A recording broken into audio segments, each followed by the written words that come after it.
ஆண்டவரும் இரட்சகருமாகிய இயேசு கிறிஸ்துவின் நாமத்தினாலே இந்த 10வது மாதத்திலும் காட் கோசேஸ் மினிஸ்ட்ரீஸின் யூடியூப் சேனல் வாயிலாக உங்கள் அனைவரையும் சந்திப்பதில் பெரும் மகிழ்ச்சி அடைகிறேன். தேவனாகிய கர்த்தர் இந்த ஆண்டு துவங்கி 9 மாதங்களை கடந்து 10வது மாதத்தில் கிருபையால் பிரவேசிக்க செய்திருக்கிறார். இந்த மாதத்திலே தேவனுடைய வல்லமையுள்ள கரத்தை எதிர்நோக்கி காத்திருப்போம். அவர் நமக்கு அற்புதங்களை செய்கிறவர். இன்னும் அதிகமாய் நாம் அவர் மீது வைத்திருக்கிற விசுவாசம் வீண் போகாதபடிக்கு நாம் நம்பியிருக்கிறவைகளை தேவனாகிய கர்த்தர் ஜெயமாய் வாய்க்க பண்ண உண்மையுள்ளவராயிருக்கிறார். இப்படிப்பட்டதான காரியங்களிலே தேவனாகிய கர்த்தரை உறுதியாய் பற்றி கொள்வோம். எல்லா சூழ்நிலைகளிலும் நம்மையும் நம் குடும்பத்தையும் நடத்த தேவன் உண்மையுள்ளவராயிருக்கிறார். தேவனாகிய கர்த்தர் நம்மை கொண்டு தேசத்திலே நம் குடும்பங்களிலே பெரிய காரியங்களை செய்ய போகிறார். ஆகையால் பயப்படாதிருங்கள், திடன் கொள்ளுங்கள். உலகத்தை ஜெயித்தவர் நமக்குள்ளே வாசம் பண்ணுகிறார். ஆகையால் விசுவாசத்தில் நிலைத்திருப்போம். கர்த்தர் தாமே உங்களையும் உங்கள் குடும்பங்களையும் ஆசீர்வதிப்பாராக. ஆமென்.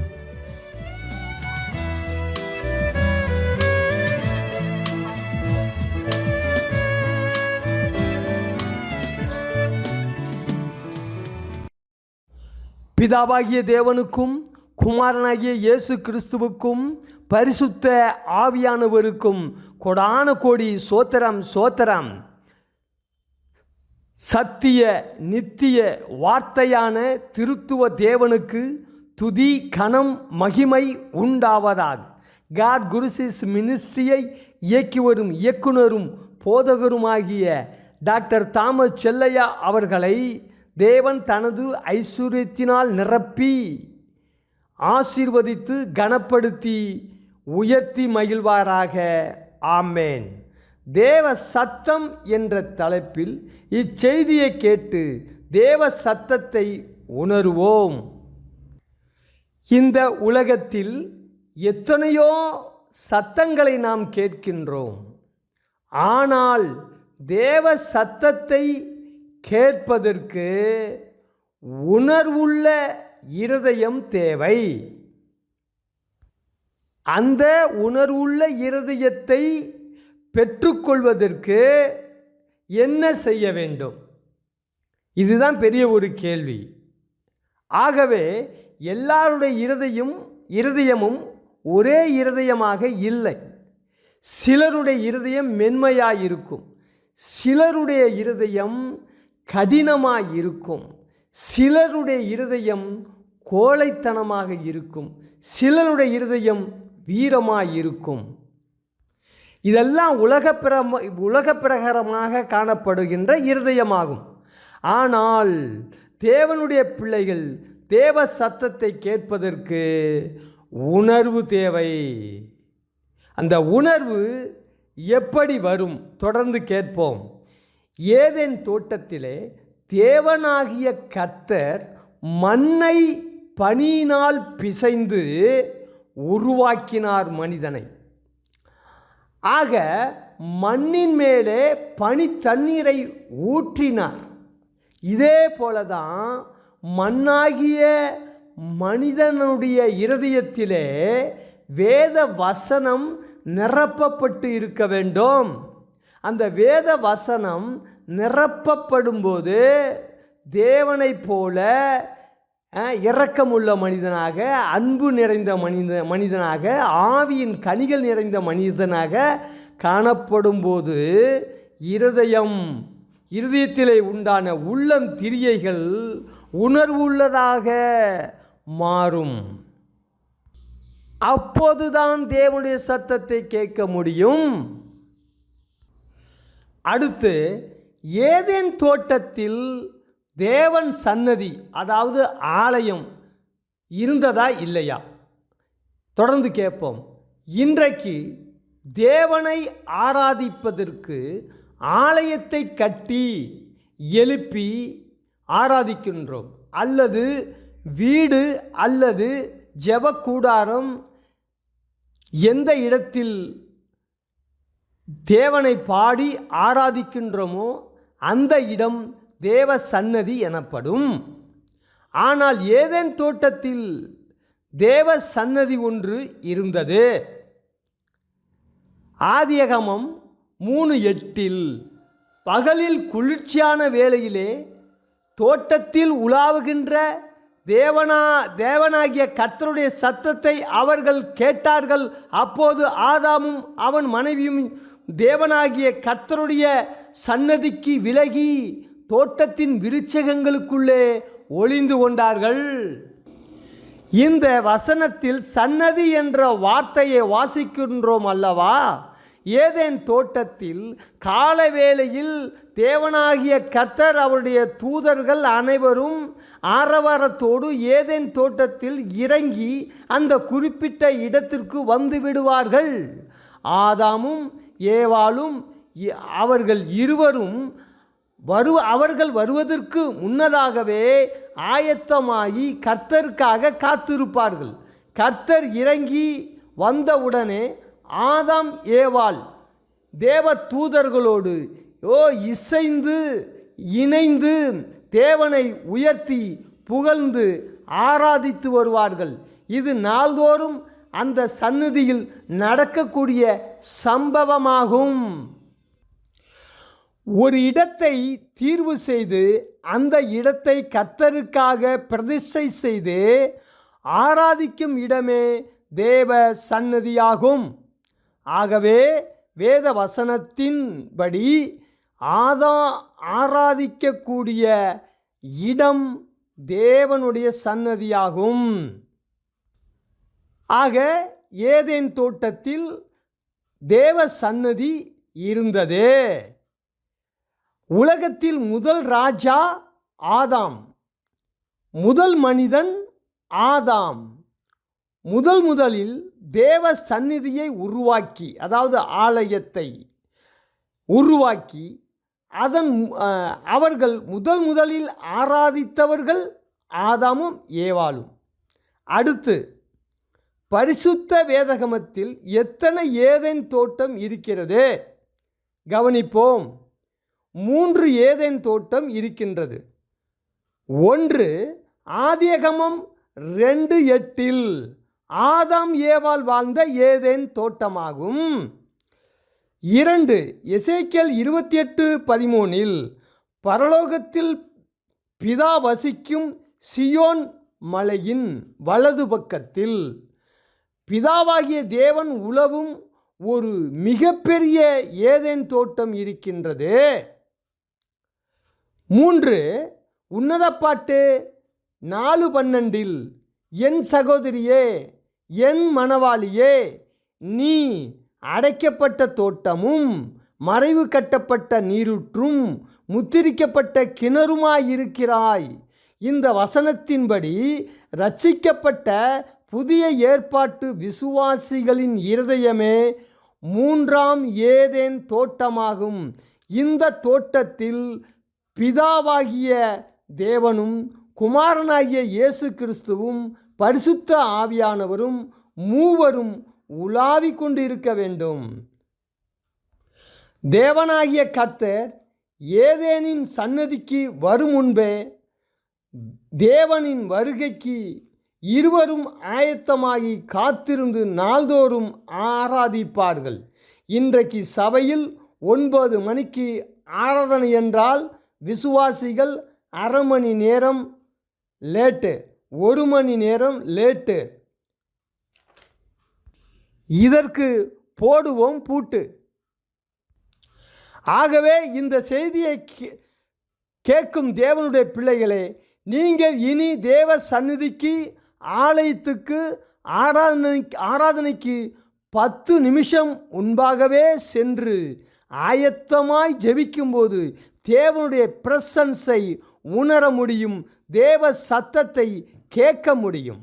ஆதாமும் ஏவாளும் தேவ மகிமையை இழந்த பிறகு அவர்கள் இருவரும் தோட்டத்தின் விருட்சகத்துக்குள் ஒளிந்து கொண்டார்கள்.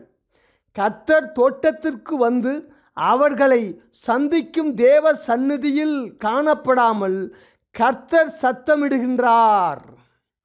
தேவ சத்தத்தை இருவரும் கேட்கின்றார்கள்.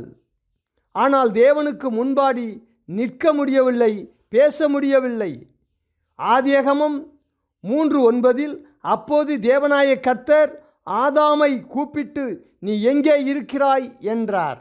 10ஆம் வசனத்தில் அதற்கு அவன், நான் தேவனுடைய சத்தத்தை தோட்டத்தில் கேட்டு நான் நிர்வாணியாய் இருப்பதினால் பயந்து ஒளிந்து கொண்டேன் என்றான்.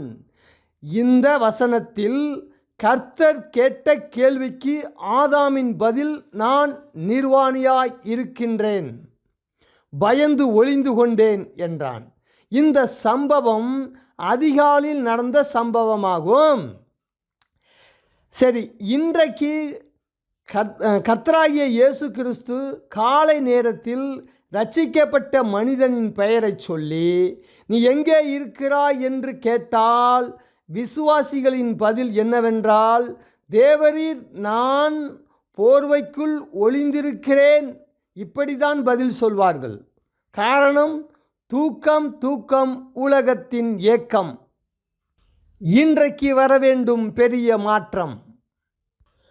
கர்த்தருடைய கண்கள் பூமி எங்கும் உலாவிக் கொண்டிருக்கிறது, யாரும் அவருக்கு முன்பாக தப்ப முடியாது. லேவியராகமம் 23:3 6 நாளும் வேலை செய்ய வேண்டும், 7ஆம் நாள் பரிசுத்த சபை கூடுதலான ஓய்வு நாள், இதில் ஒரு வேலையும் செய்ய வேண்டாம், இது உங்கள் வாசஸ்தலங்களெல்லாம் கர்த்தருக்கென்று ஓய்ந்திருக்கும் நாளாய் இருப்பதாக. இந்த வசனத்தின்படி பரிசுத்த நாளாகிய ஞாயிறு ஆராதனைக்கு முக்கியத்துவம் கொடுக்காத ஆவிக்குரிய மனிதனை பார்த்து தேவன் சத்தமிடுகிறார். தேவனின் சத்தத்தை கேட்க வேண்டுமென்றால் ஞாயிறு ஆராதனையில் பிரசங்கிக்கும் வார்த்தையை செவி கொடுத்து கேட்கப்பட வேண்டும். மத்தேயு 17:5 அவன் பேசுகையில், இதோ ஒளியுள்ள ஒரு மேகம் அவர்கள் மேல் நிழலிட்டது, இவர் என்னுடைய நேசகுமாரன், இவரில் பிரியமாய் இருக்கிறேன், இவருக்கு செவி கொடுங்கள் என்று அந்த மேகத்தில் இருந்து ஒரு சத்தம் உண்டாயிற்று. இது யார் பேசும் வார்த்தை? பிதாவானவர் பேசுகின்ற வார்த்தை. குமாரனுடைய வார்த்தைக்கு செவி கொடுங்கள் என்று, அந்த சத்தத்தை கேளுங்கள் என்று கட்டளையிடுகிறார். அடுத்து, தேவன் மனிதர்களிடத்தில் எவ்வகையில் எப்படி பேசுவார்? தேவன் சரீர மனிதனோடு பேச மாட்டார், ஆனால் பேசுவார். எப்படி என்றால், அவர் ஆத்துமா மனிதனோடு பேசி, ஆத்துமா மனிதன் சரீர மனிதனுக்கு அறிவிக்கும் அல்லது உணர்த்தும். மனிதனின் சரீரம் பலவீனமானது, ஆத்துமா பிதாவின் ஜீவ புஸ்தகத்திலிருந்து எழும்பி தாயின் கற்பத்துக்குள் பிரவேசிக்கின்றது. ஆன்மா படத்திலிருந்து வந்ததால் ஆன்மா மனிதனோடு தேவன் பேசுவார், அறிவிப்பார், தெரியப்படுத்துவார். ஏனென்றால் ஆன்மாவுக்கு திருத்துவ தெய்வங்களை குறித்து நன்கு தெரியும். ஆனால் சரீர மனுஷன், ஜென்ம மனுஷன், அவனுக்கு தெரியாது. ஆகவே ஆன்மாவுக்கு அறிவித்து ஆன்மா சரீர மனிதனுக்கு அறிவிக்கும். இதுதான் சிஸ்டம். அடுத்து, தேவன் எத்தனை வழிகளில் பேசுவார்? எனக்கு தெரிந்து 6 வழிகளில் தேவன் பேசுவார். 1, கனவின் மூலமாக, அதிலே தோன்றும் காட்சிகளின் மூலமாக இலைமறை காயை போல் பேசுவார். 2, தரிசனத்தின் மூலமாக தெளிவாய் பேசுவார். கனவுகள் லேட்டாய் நடக்கும், ஆனால் தரிசனம் மிக சீக்கிரமாய் செயல்பட ஆரம்பிக்கும். 3, ஆலயத்தில் பரிசுத்த போதகர்களை கொண்டு பரிசுத்த ஆவியானவர் இயேசுவாகிய வார்த்தையிலிருந்து எடுத்து பேசுவார். 4, தீர்க்கதரிசிகளை கொண்டு தீர்க்கமாக தீர்க்க தரிசனத்தில் பேசுவார். 5 வசனத்தில்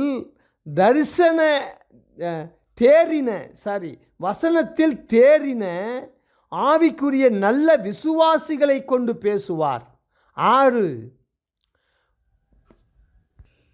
நீங்கள் படித்த வேத வசனத்தை நினைப்பூட்டி பேசுவார், உணர்த்துவார். ஆகவே தேவனுடைய சத்தத்தை காதுள்ளவன் கேட்க கடவான். தேவன் சத்தமிடுகிறார். ஆமேன். இதோ வழக்கத்தின்படி தலைப்புக்கு ஏற்றால் போல் ஒரு சிறு கவிதை. தேவனின் அன்பின் சத்தம் ஒவ்வொரு வார்த்தையும் முத்தம், நித்தம் நித்தம் செய்வேன் சித்தம். தேவனின் அன்பின் சத்தம் ஒவ்வொரு வார்த்தையும் முத்தம், நித்தம் நித்தம் செய்வேன் சித்தம். தேவனோடு இணைப்பது ஜபம், நாள்தோறும் செய்வேன் தவம், காண்பேன் புது யுகம். தேவனோடு இணைப்பது ஜபம், நாள்தோறும் செய்வேன் தவம், காண்பேன் புது யுகம். நானோ அடைக்கலான் குருவி, தேவ சத்தத்தை கேட்கும் செவி, தேவனை புகழ்ந்து பாடுவேன் கவி. நானோ அடைக்கலான் குருவி, தேவ சத்தத்தை கேட்கும் செவி, தேவனை புகழ்ந்து பாடுவேன் கவி. அன்புடன் பால் லிவிங்ஸ்டன். தேவனுக்கு மகிமை உண்டாவதாக. ஆமேன், ஆமேன், ஆமேன்.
அதிகாலை ஸ்தோத்திர பலி, அப்பா அப்பா உங்களுக்கு தான் ஆராதனை. ஸ்தோத்திர பலி, அப்பா அப்பா உங்களுக்கு தான். அப்பா அப்பா உங்களுக்கு தான். அப்பா அப்பா உங்களுக்கு தான். அதிகாலை ஸ்தோத்திர பலி, அப்பா அப்பா உங்களுக்கு தான் ஆராதனை. ஸ்தோத்திர பலி, அப்பா அப்பா உங்களுக்கு தான். அப்பா அப்பா உங்களுக்கு தான். அப்பா அப்பா உங்களுக்கு தான்.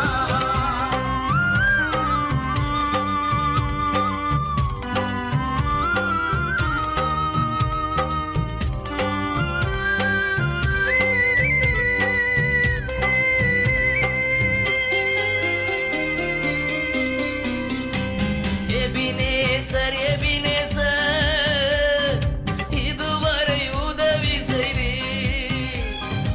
எபினேசர் எபினேசர் இதுவரை உதவி செய்தீர். இதுவரை உதவி செய்தீர். எபினேசர் எபினேசர் இதுவரை உதவி செய்தீர். Ebenezer Ebenezer. அதிகாலை ஸ்தோத்திர பலி, அப்பா அப்பா உங்களுக்கு தான் ஆராதனை. ஸ்தோத்திர பலி, அப்பா அப்பா உங்களுக்கு தான். அப்பா அப்பா உங்களுக்கு தான். அப்பா அப்பா உங்களுக்கு தான்.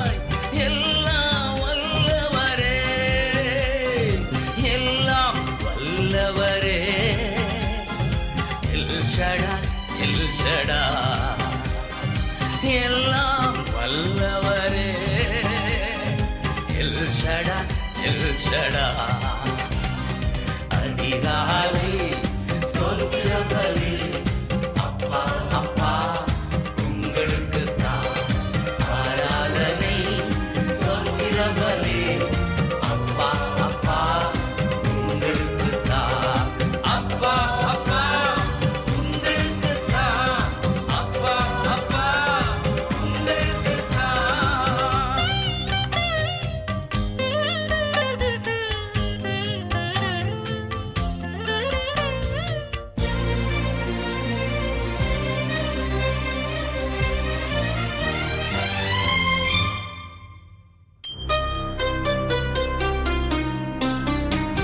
எல்ரோயி எல்ரோயி என்னை காண்பவரே எல்ரோயி எல்ரோயி என்னை காண்பவரே என்னை காண்பவரே எல்ரோயி எல்ரோயி என்னை காண்பவரே எல்ரோயி எல்ரோயி அதிகாலை ஸ்தோத்திர பலி அப்பா அப்பா உங்களுக்கு தான் ஆராதனை ஸ்தோத்திர பலி அப்பா அப்பா உங்களுக்கு தான் அப்பா அப்பா உங்களுக்கு தான் அப்பா அப்பா உங்களுக்கு தான்.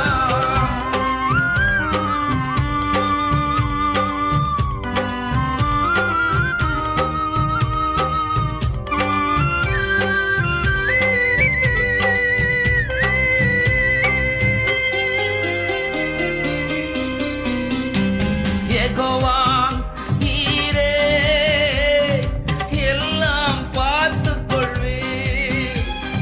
யெகோவா நீரே எல்லாம் பார்த்துக் கொள்வீர். எல்லாம் பார்த்துக் கொள்வீர். யெகோவா நீரே எல்லாம் பார்த்துக் கொள்வீர். யெகோவா நீரே அதிகாலை